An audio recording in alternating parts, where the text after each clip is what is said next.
21 down, 1 to go. Actually, I guess 42 down, 2 to go. But yeah, the 2025 MotoGP season is verging on wrapping up. We've just had the race here in Portimao. I say just a couple of hours ago. Done all the media stuff. Had the Moto3 race while the MotoGP media scrums were going on due to the unusual scheduling. The unnecessary scheduling. Fair enough, but it's nice to be done a little earlier with our premier class generally. I don't think so. Fair enough. You know what? Fair enough. Again, we're talking about a pretty emphatic Aprilia winner, an emphatic Aprilia performance. And it's 3 of the last 4 now that they've either won or looked like they must win, but didn't win. Yeah. It's a particular run of tracks, obviously. Portimao. I don't think it is though. Phillip Island. But Phillip Island is the only one of those circuits that is a traditional Aprilia an Aprilia circuit. I remember 2017 maybe, sitting down with Massimo Rivola one night and talking about no, it would have been later than 17.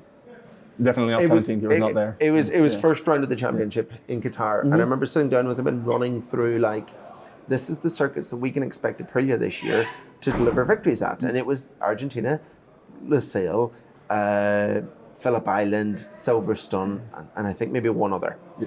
And this year has completely upset that order. We've had emphatic Aprilia victories this year, but not at the tracks where you would always have expected that to be, because they had a bike that was good at a few places. I think this year they genuinely have a bike that's actually just good. Yeah. And these wins have not come because they've been Aprilia circuits. They've just come because the bike has been good enough to win everywhere. Well, Sepang clearly not. But yeah. But you know what I mean, across the broad spectrum of the championship now. It's following exactly what Ducati did in 16, 17, where they brought a bike that was really good at certain places and a disaster at others. Yeah. And then that bike was good enough to win half the time. And then eventually it became a bike that won everywhere. And Aprilia I'm not saying that they're going to follow through and become what Ducati are for most of this year and for most of the past few years, but certainly they are in a position now where finally the bike is moving in the right direction. Hopefully for MotoGP's sake, nobody's going to follow through and do what Ducati has been doing. It would be quite nice. Recently. It would be quite nice for 2027's sake, for interest's sake. Although if it's somebody very unusual, like if it's, I don't want to say BMW, but a manufacturer I don't even know comes in and suddenly builds a super rocket. There is this one manufacturer, Yamaha. Not going to be a very Yamaha heavy episode because... Or a very Yamaha friendly episode. Yeah, very Yamaha friendly episode. We'll talk about Aprilia some more in a little bit, but I think it sort of, because we've been doing this, we're sitting down and we're like, dang, the Aprilia is good. And we've sort of done that spiel quite a few times this season, to their credit. I think it's interesting to have a look at the weekend that we've just had in the context of who is the definitive likeliest challenger to Marc Marquez's supremacy, if that is at all possible in 2026. And obviously Marco Bezzecchi and Aprilia have made an incredible case for it. But this was also a very Pedro Acosta heavy weekend, to the point where we came in with sort of a lot of people were talking, is this finally time for Acosta to win a race, etc.? Is this finally time for... And I wasn't buying that. I don't think you were necessarily buying that. I don't think we feel that the KTM is there or in particularly great shape, but it's clear that their star rider is also stepping up and up and up and up and garnering so much respect to how he has refocused himself during this season, to how he has sort of rebuilt his maybe approach to weekends or whatever it is, or just kind of just figured out how to get consistent results without ending up on the ground all the time. Mm-hmm. And KTM looks, without knowing what's going to happen in 27, or without knowing whether the budget's just going to be there, or whether they're going to start to feel whether the manufacturer is going to be there. When 26 it will be. 26 it will be, yeah. And 26 is... Although, as we can come on to, actually the budget not being there might be the secret to their success, according to... Yeah. So there's sort of the argument. We know that KTM has obviously gone through the self-administration near bankruptcy, or did they declare bankruptcy? I don't even remember. I think they used a mechanism that wasn't quite bankruptcy. Yeah. But in any case, they have new owners, Bajaj Auto, that are quite interested in cutting costs wherever costs can be cut, and certainly not increasing costs. But there's also been this perception in MotoGP, and it is a perception shared also by some people within the structure of the organization, that KTM's method of throwing parts and money at the problems that it's had, and also copying as much as it could rather than honing the bike around the strengths that do exist in it has just not worked. So having to work within limits might actually be helping, which it is an interesting thought. It feels a little too rosy and nice to me as a theory, but the thing that makes me think that actually there's something to it is the fact that arguably the two, I don't want to say best performing is not the right word. What's the word I'm looking for here? The two manufacturers that have consistently punched above their weight in MotoGP in the last 5 years have been the two with the lowest budgets, in Suzuki and Aprilia. okay. They have had so little money compared to everyone else, including KTM, who have been flush with Red Bull cash and KTM cash up until 18 months ago. KTM bicycle cash. Yeah, until KTM started buying bicycles. They've been flush with cash. Honda are flush with cash. Yamaha have more money than they know what to do with. As they've proven recently, both of those manufacturers, by doing crazy things like building 3 different MotoGP bikes at once or stealing everyone. There is loads of funding in those, and there has not been at Aprilia or at Suzuki. I've been to Aprilia. I've seen the size of the race department at Noale compared to the size of the race department in Mattighofen. The KTM Motorsport division is probably bigger than the entire Aprilia production campus at Noale. There's so different skills. And yet we're talking about another emphatic Aprilia weekend. Yeah. And I remember being here a few years ago for a Suzuki wrapping up a World Championship.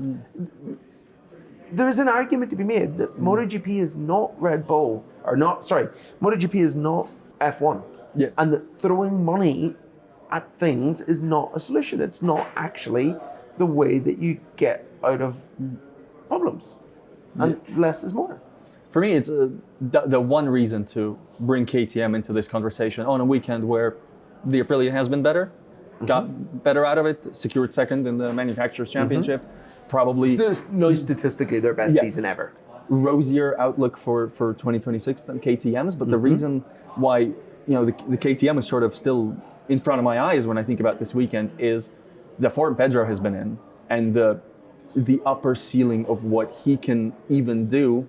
I mean, Marco Bezzecchi has been lights out this season, but in terms of like the absolute superstar potential, in terms of what he can do, Acosta has these past few rounds just generally, I'm super sold. I disagree because he's still not won anything. And on this bike. But I mean, like, we were talking to Paul Espargaro on Saturday, and he said that Pedro is one of the best 3 riders in the championship. Yeah. And I asked him afterwards, after we'd stopped recording, who are the other 2? And it's not because I didn't know, it's because I wanted him to confirm what everyone believes. Yes. Fabio Quartararo, Marc Marquez, Pedro Acosta, best 3 riders in the championship. Yes.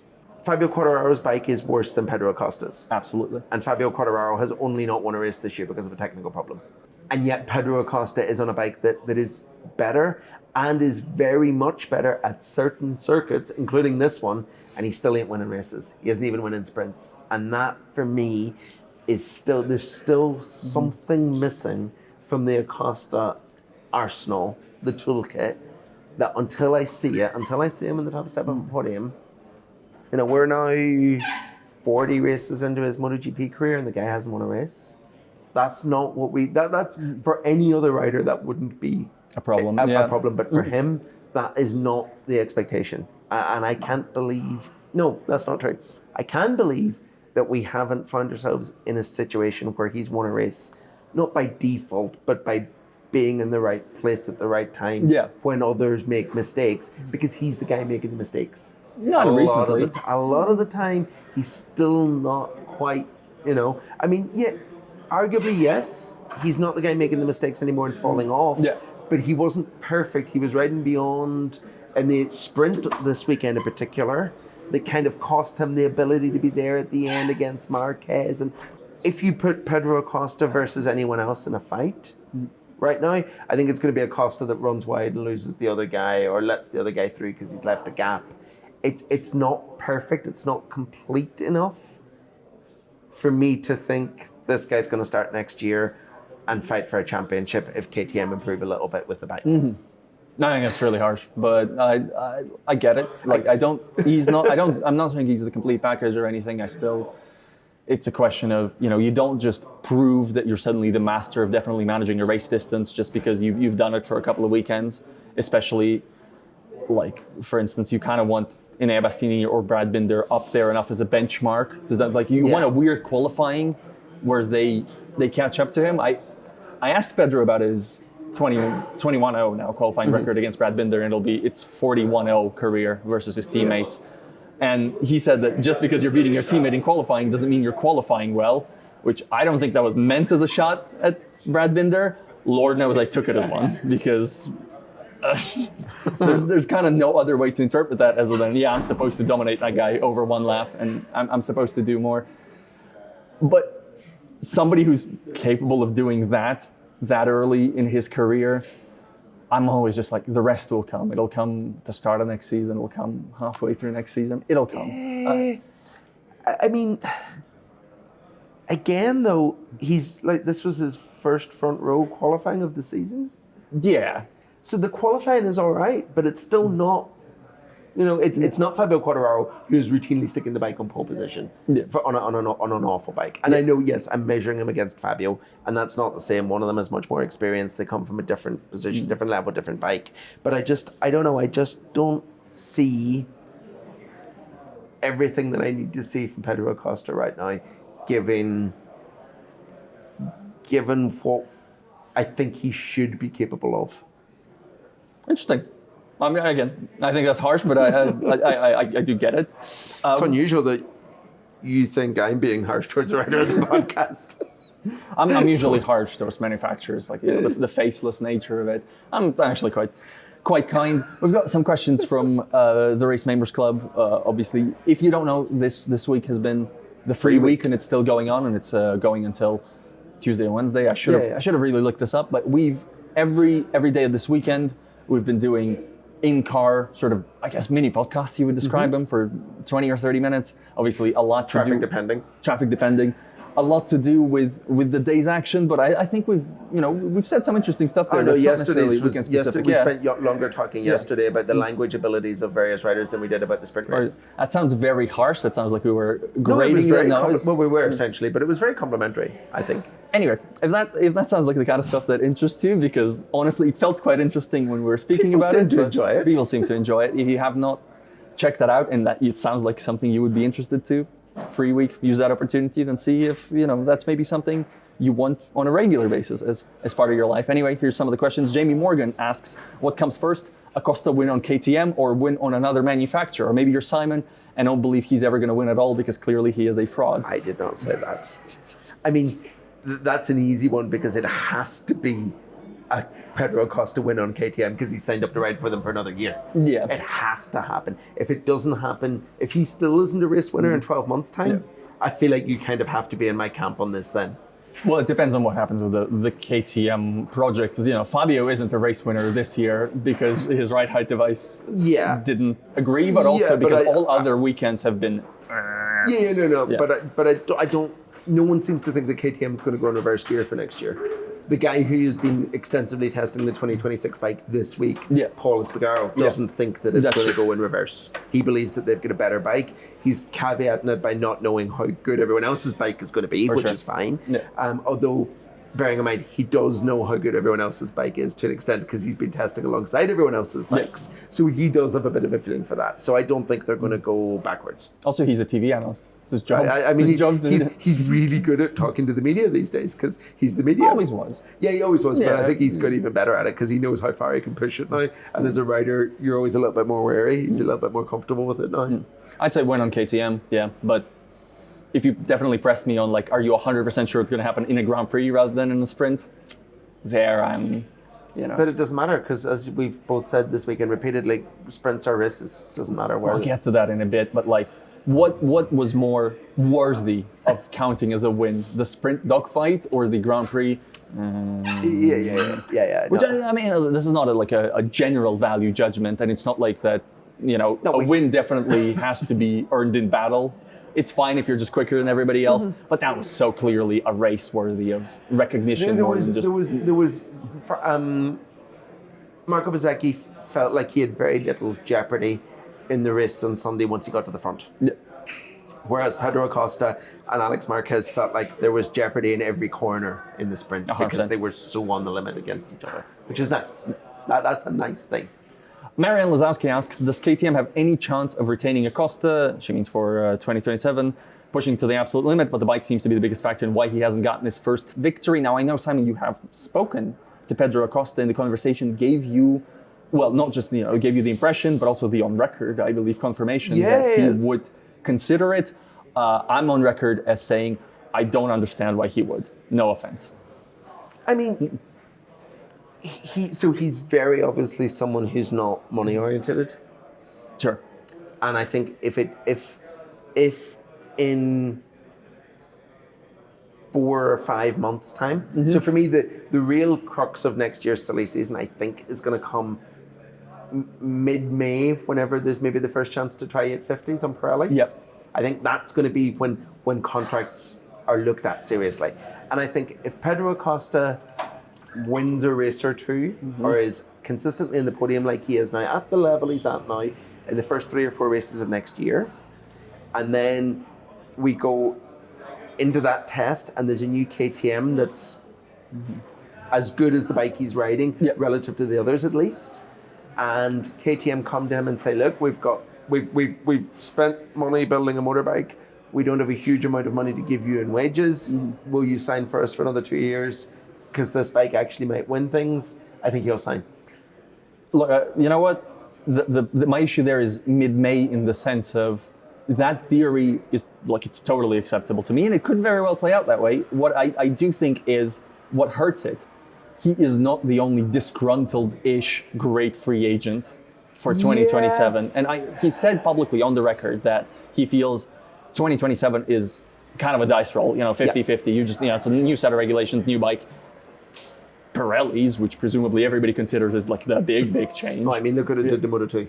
But at a certain point, you're still going to have preferences, preferential packages. They're going to present cases to you, and they're also going to be like, and also we're talking to that guy, who also quite good. I spoke to Yamaha boss Paolo Pavesio over the weekend, and one of the funniest things he said was that he's learned since coming to MotoGP, he came from superbikes, and he said that in MotoGP he's learned that everyone is talking to everyone all the time, which is pretty much it. We're a small paddock, and it's very easy to have conversations. It's totally normal to see rider from this team talking to team manager or team principal from that team all the time in the paddock. So everyone is aware of everyone in a way that I think doesn't happen in other motorsports, because it's such a small place. And it's open. It's fun. Yeah. It's fun. Sundoku Sensei asks, when and why did the KTM stop being the fastest bikes on the straight? It was clear in the sprint race that the KTM could not stay with the Ducati or even the Aprilia on Sunday. Now, I want to caveat this, and I think you have the same caveat as I do. This straight is not like other straights. Yeah, 100%. The corner that you come out of is not like, we've seen the KTM does not like it. Pedro was losing it all weekend, and yet he was also the best KTM in it generally. Brad Binder struggled with that corner so badly. So I don't think it's got... No, I think it's more to do with acceleration than top speed. I think so. And also the KTMs that we saw spent most of the weekend in someone else's slipstream. There was a lot of there was a lot of bikes around other bikes all weekend because the racing was quite good for once in the sprint. So I think that kind of changes the dynamics a little bit as well. But also the perfect example of how weird the start finish straight here is the huge Samkit Chantra moment in practice where he almost flipped the bike because he was coming out of the last corner in 6th instead of 5th. And then there's a crest. So the combination of that crest before the line, the fact that it's such a fast corner that you're exiting out onto, all of those things affect top speed more than the horsepower of the bike. And I think that this is just, it's an odd place. I don't know anywhere else. I mean, Barcelona, similar exit onto the straight in terms of how fast it is, but it doesn't have the dip in the rise, so I think, it's just Portimao, bit weird. I mean, to be fair, I didn't get a great read on what they were doing, like 4th, 5th gear after that portion, and whether you would expect the KTM to start dominating there and whether they were not doing enough. But I mean, it's also worth noting that we routinely hear criticism, or not criticism, but skepticism in MotoGP speed trap times from MotoGP teams. Yeah. Because it depends on exactly where the speed trap is Yep. and what you're doing at that. You know, we're not measuring top speed with the speed trap most of the time. We're measuring the speed at the point where they've decided to put the speed trap, and that's not always the top Of course. part. And, you know, so it's there's not been any rumblings from inside KTM about speed trap times, and they have much more accurate ways of measuring both themselves and their competitors than the speed trap the raw numbers that we get. So I don't think that that's too much of a concern. Having talked some about Aprilia, let's talk about Aprilia some more. They deserve it. They've earned it. They deserve being part of Pretty good. two different Pretty segments, good. two sections. Specifically, a good question from Pecco's Front Feeling, which is a nebulous concept, but also a user, the race members club. I'm not sure if they were here this weekend or not. It's kind of sometimes here and sometimes not. You know, he came in and he left here doing the passing through the gate all the time. Yeah. Asks, how did Bezzecchi find so much more pace on Sunday when he looked beaten on Saturday? It's a very, very good question. They're not going to give us the exact detail on that. The two things that we've heard is, one, he was following Alex Marquez on Saturday and picked up some clues on how to do that final corner specifically where Alex Marquez was doing all the damage. It was so strong, yeah. And seemed to adjust for Sunday. And Alex Marquez, that combined with Alex Marquez being a bit weaker due to certain areas, we'll get that in a second. And the second one was, Aprilia did good work overnight. They stayed overnight, they hunkered down, and they figured something out to give him more confidence. Massimo Rivola's explanation whenever we spoke to him after the race was Marco is a hard worker, essentially. I think there's something more straightforward to it than that. And you know, I said on Saturday evening that Bez was my favourite for the race. Yeah. And it's basic tyre conservation.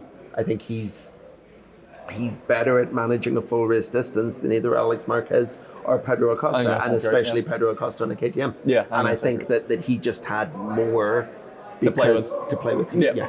He knew he could push on a bit more at the beginning because the bike is a bit softer in the tires and his style is a bit softer in tires, whereas the sprint is essentially 12 laps of qualifying, and Alex Marquez is a better qualifier. It's suited. The long races suit Bez. He's better at them. Yeah, he's better at them, and he's better at them start to finish. He's not an Enea Bastianini who's amazing in the second half of a race. He's just consistently better. Yeah. That's kind of honestly, that is kind of the Occam's razor explanation, and I do tend to prefer those. So I think there's something to it. I'd like to know if maybe going from soft rear to medium rear somehow also helped out. There's no regular trend there, but from weekend to weekend it varies sometimes who likes what more. I'm sure that there was a bit of like discovery in the garage and that they have made steps forward. But similarly, I feel like Alex Marquez has probably also made steps forward. He's probably learned something about the first sector from watching Pedro Acosta. So I don't quite buy that as much because I think everyone will have made improvements overnight. Yeah. You know, that's the big benefit of the sprint is that you gain so much data. So everyone will have learned something. But I think, like you said, the simplest explanation makes most sense for me. Yeah. Yeah, absolutely monstered it. Fantastic ride. And I had Alex Marquez for the win, and it became pretty clear, it's just not happening. Like, Bezzecchi will not be stopped. It's very, very impressive. Got a lot of people quite excited about Aprilia's 2026. And Kieran Sharkey asks, is Aprilia the fastest bike of the field right now? Dan Neal asks, do Bezzecchi and Aprilia go into 2026 as favorites in this form? And this form is not a fair, they're either favorites or not, and no, they're not because of Marc Marquez. I laughed and I laughed out loud during Paul's debrief, and he looked at me, and I think he got what I had laughed at because he said that again talking about what KTM were going to do next year. He said depending on what Ducati bring. Yeah, and I laughed, and he looked at me, and he kind of smiled because I think he knew that I thought, but they're bringing Marc Marquez. And that's why no one else is a title contender next year, because Ducati have Marc Marquez. Yeah, it's like the question of, I mean, we're talking about the future. We're talking about like a full off season is going to happen. Preseason is going to happen. For now, the reason why nobody else can be favorite is Marc Marquez. We've not seen Marc Marquez be beaten regularly or anywhere close to regularly. The only person who has really beaten Marc Marquez this season is Marco Bezzecchi, and he did it by knocking him off, not by finishing ahead of him. Yeah. And it's the only way to stop Marc Marquez is to there's just not the data to compare anybody to Marc recently fairly, which makes Marc the favorite by default. If you don't even take the 7 titles, 9 titles, however you prefer to. Can Aprilia fight to be second in the? Can Bezzecchi be second in the championship? 100% realistic. He's got the beating of Alex Marquez based on current form and momentum. But beyond that, you can't really say anything because Marc Marquez exists. Stuart Coulter asks, if Aprilia become championship contenders, do you think Bezzecchi has it in him to become a genuine title threat, or would a fully fit Jorge Martin always have the upper hand? I want to say on the second one, definitely not. I felt quite strongly about saying definitely not immediately, to the point where I went to Moto2 results to check the standings of their rookie year, where Marco Bezzecchi finished ahead of Jorge Martin. I just don't think it's fair to Marco Bezzecchi to suggest Jorge Martin is fundamentally much better than him and always will be. I don't think he is. I think they're at a fairly similar level. They were at a fairly... When the last time we saw them... When we saw them in Moto3 on fairly equal machinery, having a really good title battle, and I think that trend carries. I think they're on a pretty similar level. I think there's a group of riders in MotoGP who are... I think it's Marc Marquez, and then it's Pedro Acosta and Fabio Quartararo, as we've said it, and then there's a group that's much bigger, and I think Martin, Bezzecchi, Bagnaia, maybe Alex Marquez, they're in that group. Mir, they're in that pack, and any one of those guys is championship capable if the stars align and if Marc Marquez maybe isn't there. It's a very good series. It's fundamentally difficult to say that somebody will always have a beating of somebody else on this paddock for the most part. 80% of the people. Is Bezzecchi the only name on that list who's not a world champion? Oh boy. Yeah, he is. That's how good the field is. Yeah. He's the only one on that list that's not. Yeah. So he's only not a world champion because of basically the guys the guys he found himself racing against, but also the situation. He's been a championship contender. It's just not always come quite, I now realize that the season I mentioned as Bezzecchi's rookie season might have been his second one in Moto2, and his first one would have been a bike that didn't really work for him. Tech 3. Yeah. But it also might have been the second Martin season. Much more difficult KTM. Sometimes you very quickly look something up before you go into recording. They went up together though, didn't they? They must because have. They both went up the year that Martin won the championship. Yeah. So they've been in step sync for most of it. Yeah. My laptop is very far, so forgive me for that. Forgive me for that mistake. 6 rows of desks away. It's very far. And I realized also that I read out a question and we did not address it. Is Aprilia the fastest bike in the field right now? I think because of Sepang, no. Yeah. Just not quite. No, I mean, I don't think it's fundamentally changed since the start of the year that the fastest bike in the field and the grid right now is the Ducati GP24. I think that still stands true. Nice segue, because we're going into the Ducati section. Interesting weekend for Ducati. Pretty productive, almost ultimately, as they have generally been. Yeah. Probably not the most exciting for them in terms of the result. I think, given how good Alex Marquez is around here, they will have hoped to get the win. Yeah. And the Pecco thing still... Sepangi for... Yeah, the Pecco thing still continues. Let's actually get into Alex Marquez quite quickly. It's still a very, very good weekend. Yeah. I think that it's good that he's shed whatever nerves he puzzlingly had over second place in the championship. Yeah, that's weird still. That's like a... He's mentioned it this weekend again, that's resolved now. Yeah, but it's such an odd thing to be nervous about, I think. I agree. But I don't know. Yeah, that's an odd thing. It's like, In any case, the pretty good weekend. A handful of mistakes here and there, and obviously not the ideal Sunday. He cooked the right side of the front tire, trying to. You could visibly see it in the TV footage. Yeah. It was gone. Yeah, absolutely. See, it still held on quite nicely to avoid losing second place to Pedro Acosta. Yeah, good weekend. Best Ducati rider. Yeah, was also solid. He's not going to come up later. There's no real reason to, apart from. He is actually going to come up later, so let's not do it. But for me, Aldeguer was quite good, but he is going to come up later for reasons that you might already anticipate. Before we go into the Pecco Bagnaia corner, because it feels like also a lot of this season has just been us sitting down and going, so what a Pecco weekend, right? Lordy. So before we do that, and we will do it, I promise we will do it, because I think you were about to start doing it, but we will do it. Nicolo Bulega. Yeah. Very good. Man, awesome. Very good. Spectacular was the word Pecco used to describe him, which is not far off. Yeah, I mean, super, super strong. was still making rookie superbike rider mistakes. Yes. I think give us a bit of a measure of where Toprak's going to have troubles. Yes. From where he was having struggles, and because it's a fundamental riding style difference switch that's causing those. It's not anything else. So I think you can see the problems. I think it was absolutely the right thing to do to put him on the bike. 100%. But without a doubt, I think that I was thinking this later, actually, or earlier at the end of his debrief. There's totally things that he's going to change for superbikes next year that will, you can see him like coming up with things that they're going to change that will make his life easier. He's using so all the MotoGP guys are using a rear brake that's thumb operated, and he's using a finger lever operated version that he uses in superbikes. He's using that here. Yeah. And because of that, it's kind of interfering with where the ride height device is on the bike. I would imagine his superbike next year will have the same as the MotoGP bike, just to make that transition a little bit easier. There's things like that he's going to be working on. But all in all, just fast. Just fast. Just fast. Rock solid. Yeah. When you say that about superbike, I should say, it does feel like he has enough margin to play with. You'd think at least in the first half of the year, he's going to have a bit of a breathing space. So if you redid this season, and we've mentioned this somewhere before already, if you redid this World Superbike season, but Toprak is in MotoGP, this is the worst season of all time. It is completely unwatchable. Well, you say the worst season of all time, but there was an Alvaro Bautista season that was basically the exact same season on the exact same bikes. Yeah. Where he won everything. Completely right. So yeah.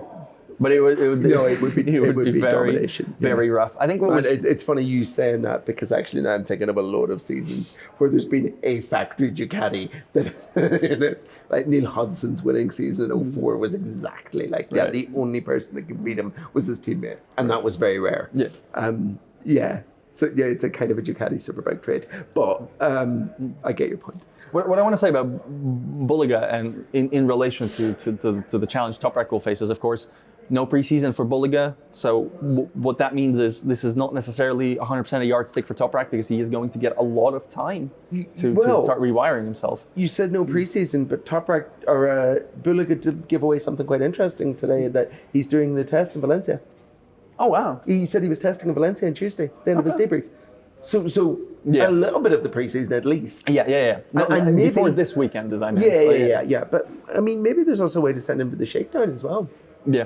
So he's going to get more MotoGP time going forward, which is quite good. They shouldn't take the superbike title for granted. They should make sure that, that he wins it. But I think he absolutely did no damage whatsoever. And in fact, I am confident clearly boosted his stated very public ambitions of riding in MotoGP in 2027, still young enough to potentially make that work. He's essentially made it very easy for Ducati to sell him to a satellite Ducati team. I think so. As a genuine realistic. He's already done that. It's very easy for them to tell Gresini, we really want you to take this kid. Or VR46. Yeah. But that battle is basically fought and won already. At the same time, it is also not an easy category, as he showed, because like he was on pace, he felt natural clearly immediately, like already on Friday, looking at the times from free practice 1, from the not free practice, paid practice, I don't know what we call it, the Q0 practice. Yeah. He looked on it, but then that next step does not come for granted. No. That next step maybe takes a little longer even than the initial respectability, but then... Look how long that step took Augusto Fernandez. For sure. As someone who came into MotoGP and was a good rookie right away, that step was Augusto's bugbear for like 3/4 of a season. Did he make that step? No disrespect to Augusto. He kind of did at the end. He had a bit of progress. He felt like he was making real progress with it all of a sudden, but it took a long time to get there. I think that's kind of the Ayagura thing we're seeing right now a little bit, is the natural talent carried him very, very high at the start of his MotoGP career, but it's punching through that. It's punching through his own reservations. I think that the problem is that there's a point where when you're absolutely on the limit for qualifying lap performance, where the natural talent butts heads with how much confidence you have and the kind of sense of impending doom that MotoGP qualifying laps bring you. Totally. Makes total sense. Pecco Bagnaia corner. We're going to do it. We're doing it again. Of course we're going to do it. Of course we're going to. I think this was a pretty good Pecco Bagnaia weekend. Dear Lord. I mean, I know what you mean. I understand. Like, I'm not saying dear Lord isn't, that's a ridiculous take. I'm just like, I do not feel comfortable grading a 2-time champion on that curve, on the sense that I'm grading it on the line graph that is this season. Yeah. And actually, it feels like the momentum from Sepang is continuing to at least flatline. Okay. For someone that's been in free fall since August. Yes. It feels like that free fall has halted. Yes. It has reversed. Yes. And it has kind of continued to reverse this weekend. Not much, but enough. Because, honestly, his whole goal right now has to be to get to the Tuesday after Valencia with enough confidence left to be able to get in a GP26 and say, okay, this might be better. Yes. That's his sole life ambition right now. Has to be just to grind through the remaining races of this year in a position that is not crashing out while battling with Michele Pirro at Phillip Island. Yeah. And he's done that. Sepang was good, if not great, and this weekend wasn't bad enough to have destroyed whatever confidence that gave him, the way that Indonesia and Australia destroyed whatever confidence Matej gave him. Yeah, I agree. No, that's so correct. In that context, I think it was a good weekend. It was a good weekend. It was not a good weekend for results, but it was the weekend that he needed to have here. My problem is, and it's easy to, again, I was the one who said walk before you can run, and so that's good. I agree with that. But it is also the holy grail of the Pecco Bagnaia that we're trying to recover right now is the Pecco Bagnaia of Thailand, who was 3rd of 3 still, who was not competitive for the World Championship. Yeah. We're still light years away from that being a possibility, without even addressing the crash aside, the fact that he was going to finish 4th aside, whatever about that. The sprint was real bad. And it's kind of like, it's not the first time we've said about Pecco Bagnaia that what is going on in the sprint race. I mean, I feel like we've been saying that for 3 years. Yep. So that's...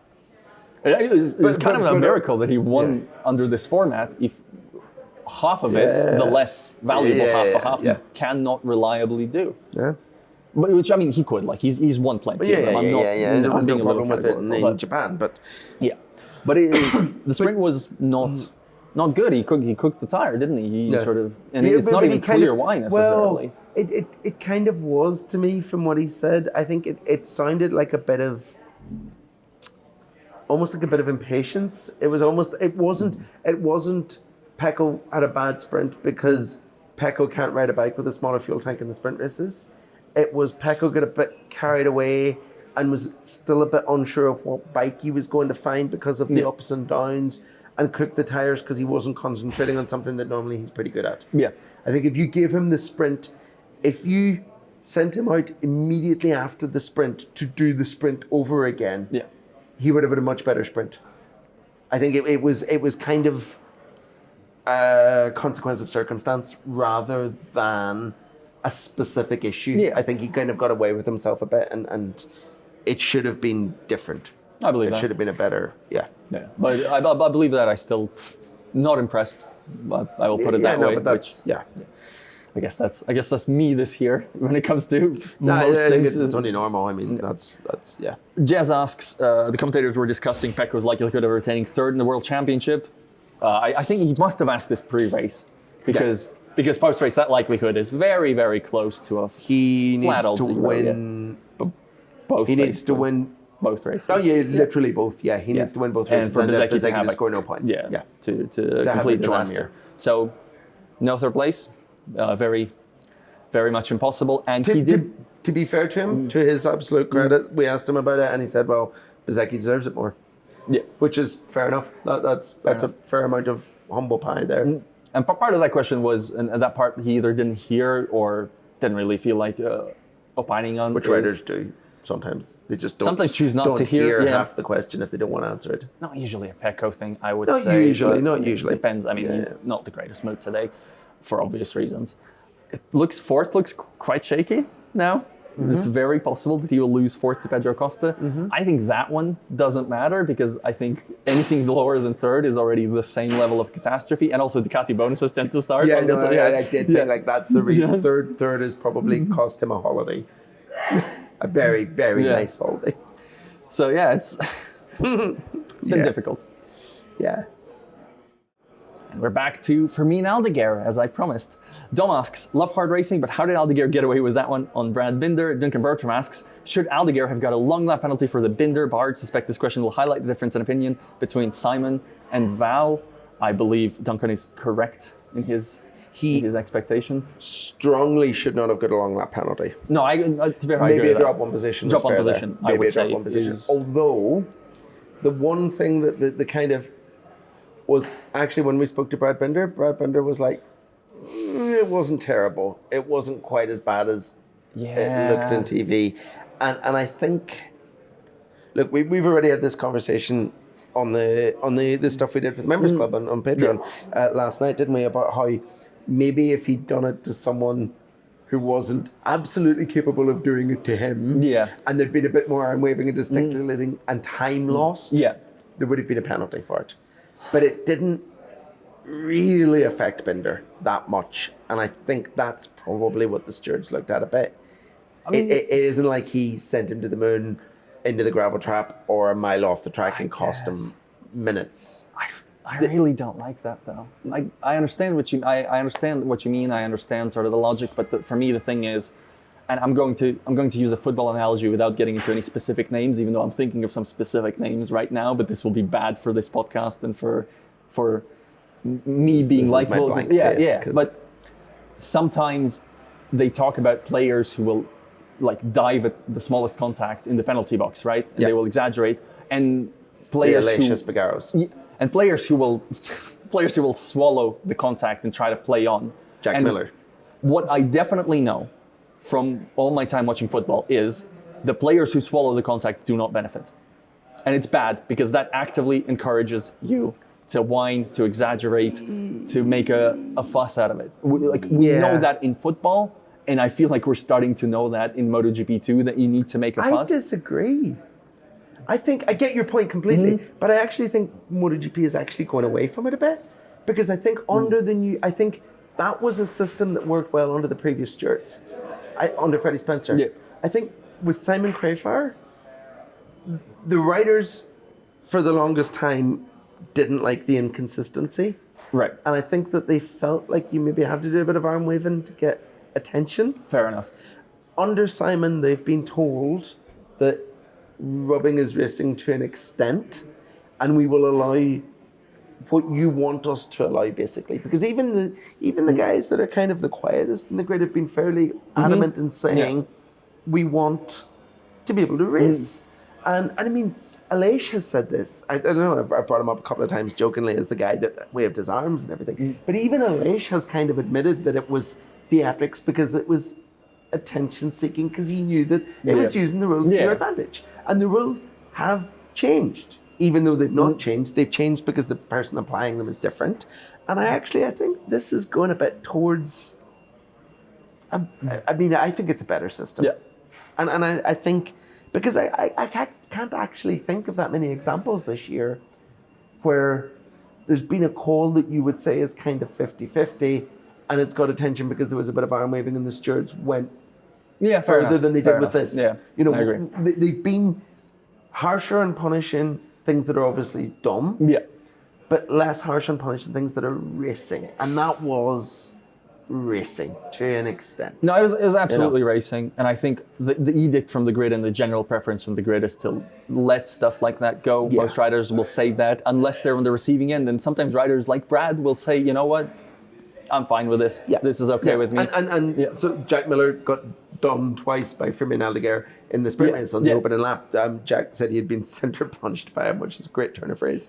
And Jack was like, when we asked him about it, Jack was like, he's young.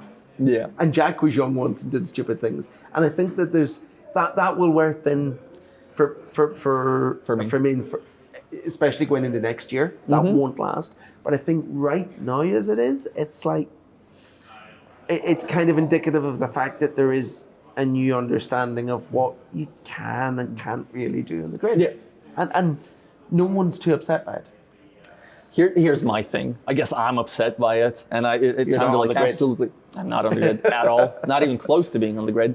And if I was on the grid, it would be a major violation of my pass would be revoked. A red flag would come I out. thought you were going to etc. say the laws of time and space. Well, no, that's definitely true. That's very, very accurate. But for me, it's my big issue was I just don't think that's a legal overtake, man. And I think, if the KTMs are to be able to exploit their strengths, you can't just move them out of the way. You can't bump and run them, which is what that was. There's one fundamental flaw with what you've just said. Okay.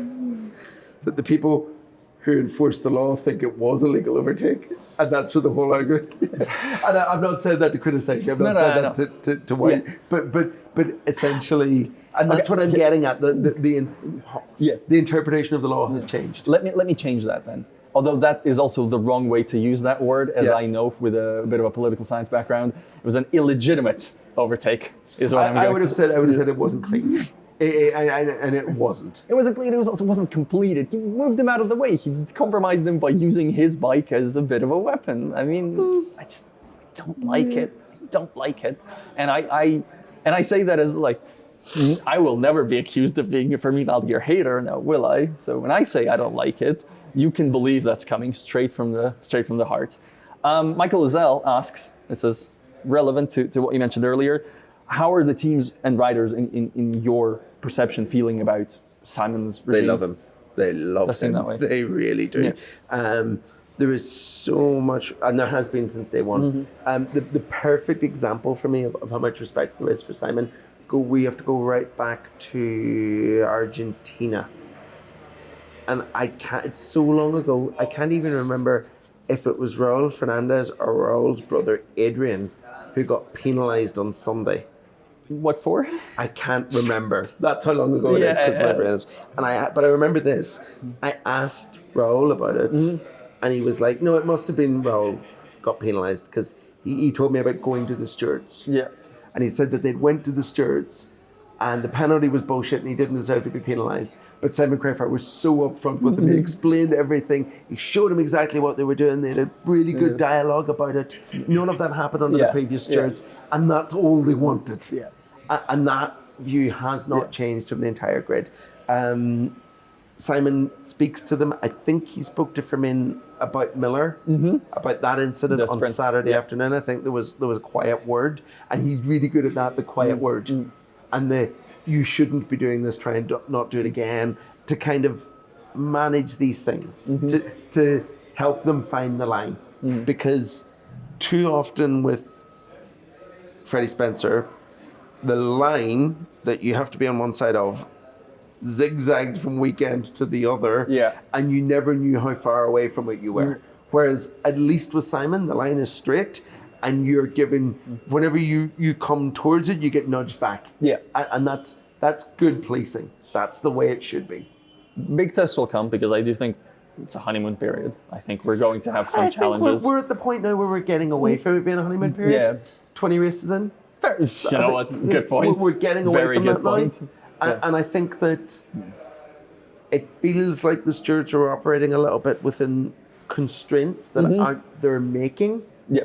And I think that we're going to see maybe a bit of a reset over winter of some things that's going to make their task easier going forward. I think that, there's always rule tinkering over winter.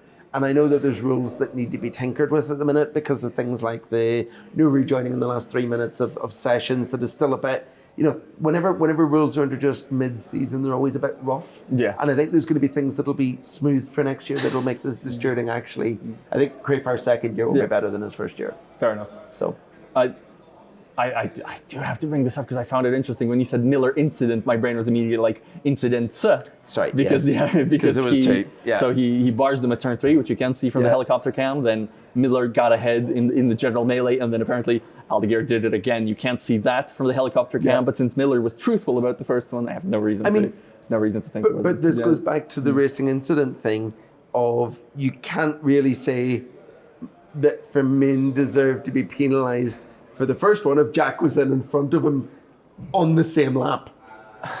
You know what I mean? It's not like Jack lost a mountain of time. It's not like he punched him out and he ended up in the gravel. Yeah. You know, so this is a whole philosophical thing, and it risks overrunning. It risks overrunning. So let's go on to more. I don't know. More something matters. More Honda matters. More Joan Mir matters. Two people with questions along the same lines using the same term. I'm going to go with this one from Jimmy Hammerlin. is the term sabotage? It's not, but it's where are the Honda on the concessions? And to use an American sports term, this one's for you, Val. Thank you.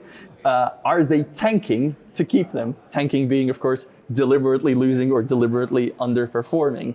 Honda is, I don't know, how many points did they score today? It would have been still kind of an okay amount. Yeah, I think it's enough. Well, no. I mean, they still need the same in enough. Valencia, I'm pretty sure. Yeah, but I mean, no, it's not enough that they've lost Yeah. concessions, but it's enough that they're driving towards. And this was a that being bad a problem. weekend, As I so, briefly check and see in real time what they scored today, in this tables. They scored 10 points today. Yeah. I think they Not needed today, to score, today and yesterday. Today and yesterday. So, yeah. I think they needed to score 19 Yeah. by the end of the season. So they're still on pace they're to go on pace from, to do it. just in case, just as a bit of background, because we don't expect all of you to keep that table in your head. Yeah. A switch from rank D to rank C would mean you become bound by the engine freeze. You lose some of the extra You lose the allotment. engine. I think the two key things, the only two things they care about is Yes. you lose the engine freeze and you lose the ability to test with your racers. Yes. That's yes. the two elements that are most important. Now, we've heard from Jan Zarco and Luca Marini this weekend. I don't remember if Jean Mir spoke about it, but I imagine he's aligned on it generally. That they want concessions gone because it's also something that if Honda will have it, they didn't say this, but that's the undertone, they will feel forced to use. But everyone's too tired from having already done all this work this year. And at that point, whatever marginal gains will be there from that allowance will not be valuable to offset the general fatigue. I mean, that's the flip side of it. That's the flip side of it. And it's doubly so for the Honda guys who are also at least kind of not expected to, but like encouraged to do Suzuka. Yes. It's been Certainly. a long year for Johan Zarco and Luca Marini in particular. Yeah. Luca Marini's year was made very long by his attempt to maybe audition for Suzuka 8 Hours. Yeah. Indeed. So, no, they're obviously not tanking. No, let's explain what happened to Joan Mir, because Joan Mir was probably the quickest on pace Honda rider this weekend. How quick is difficult to say. He kind of implied that he would have been in the battle for fourth. Yes, he did. And which is good. Whenever a rider doesn't say I was going to win, you generally take it a bit more face value. And he also, because it was a question I sort of asked in a bit of a roundabout way, and he was like, well, Luca and Zarco have been where they have been also the previous weekends, and look where I've been, which I think is slightly stretching the truth, but not completely. He is quite good here, though. And he's been, like, the race pace has been legit. When he stays on the bike and the bike keeps working, actually the race pace has been really impressive. Yeah. But two issues, clutch goes on Saturday. So that definitely wasn't them tanking. Yeah. Because he had a clutch problem off the line. Then Sankit Chantra had a clutch problem on the Honda that also made him DNF. Alex and then Rins also on the Alex Rins and Pecco Bagnaia complained about clutch problems. And someone, I think Luca Marini, because it's always Luca that has good technical explanations, theorized, or it might have been Rins, theorized that it was maybe a temperature issue and that because it was really quite cold here this weekend, that they were not putting enough temperature into the clutch in the siding lap and the warm-up lap, which is why you occasionally see MotoGP riders like pumping the clutch to try and to basically spin it, get some temperature in it.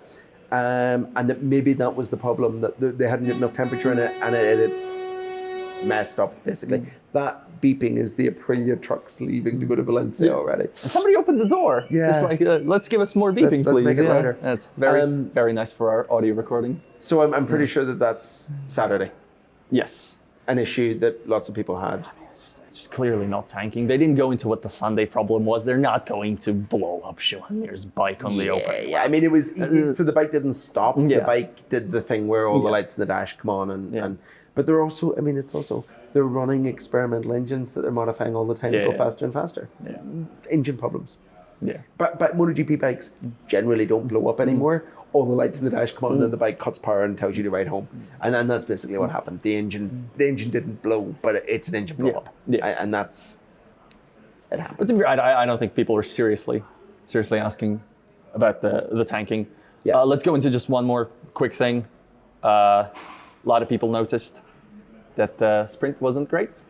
Oh, the sprint was great. In the Grand Prix wasn't great. Yeah. Jay Ferreira says, surprisingly, the sprint was this week's best race. Can't believe what I'm writing. Jay, I very object to that framing, and I'll get to that in a second. Vito Burkic says, is the sprint format underrated? Looking at the last 2 weekends, we had sprint winners that didn't have the pace to fight for the win on Sunday, and the Sunday Grand Prix have been won by riders who were not quite fast enough for the win on Saturday. There is a general, quite frequent opposition in the MotoGP press pack, which I'm not always part of, but Simon definitely is always part of, to the sprint format, and it is opposition that is based in good logic, a position that I am generally on board with the amount of injuries, the amount of stress, the amount of etc.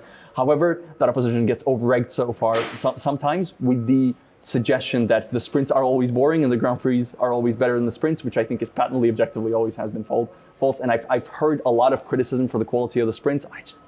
I never believed that. I think it's random variance. And Sunday is generally better than Saturday. I think that's the general trend. I get what you're saying, and I'm not disagreeing with you. Yeah. I think it does lean towards Sunday being better, but there will always be weekends that are the other way around. And this was one of them. And there's not much more to it, I think. That's the part of it. I mean, Portimao's never been good racing. No, it's not a great overtaking track. Portimao is one of those circuits, and there are loads of these Yeah. tracks out there that you look at and you think that would be really fun on a motorbike to ride. Yeah. But it's probably not the best racing. Another is Coda.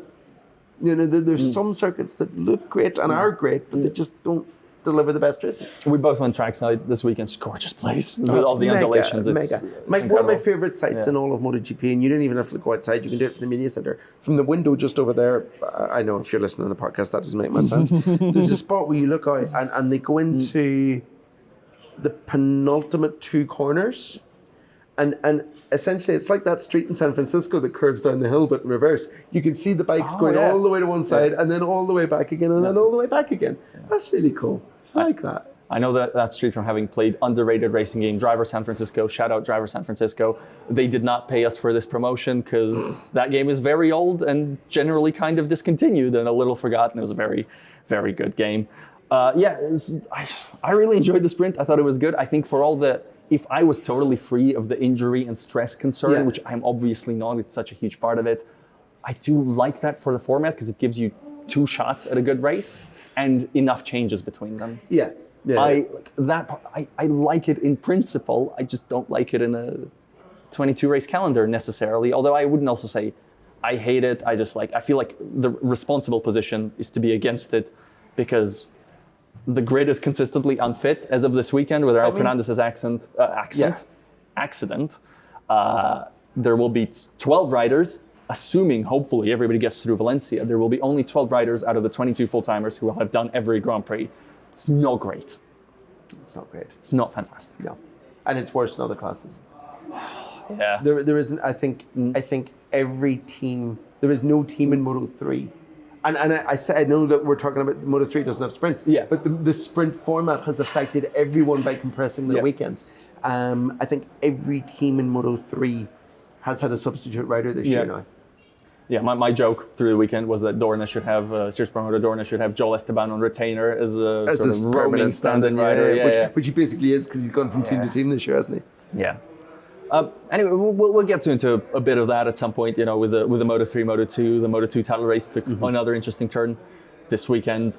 Diogo Moreira, 1 hand, 4 fingers on the championship. It will be a very interesting rider to talk about going forward. We should wrap this up also because the battery's running out. We're fine. Yeah. Anyway, we should wrap this up because we have to be adults about this. As fun as it is to talk as part of the podcast. Thank you very much for tuning in. We'll do more of the same through because I'm staying out for the Valencia weekend and obviously the test. So we'll do a lot more of this content. Yeah, well, we're going to probably try and do the car thing again, aren't we? Yeah. Because we can. That is the plan and every reason to do it. The car thing. We need a name for that. I don't know. Go and if you've only like discovering this, like go and listen to them all, and then like start suggesting names, please, people. Yeah, and don't mention the fact that Simon likes to spike my heartbeat by getting on the accelerator within legal limits. Within legal limits. To be fair, the last time I really spiked your heartbeat was in Germany, where the legal limits don't exist. Thank you very much for tuning in. We'll see you in Valencia.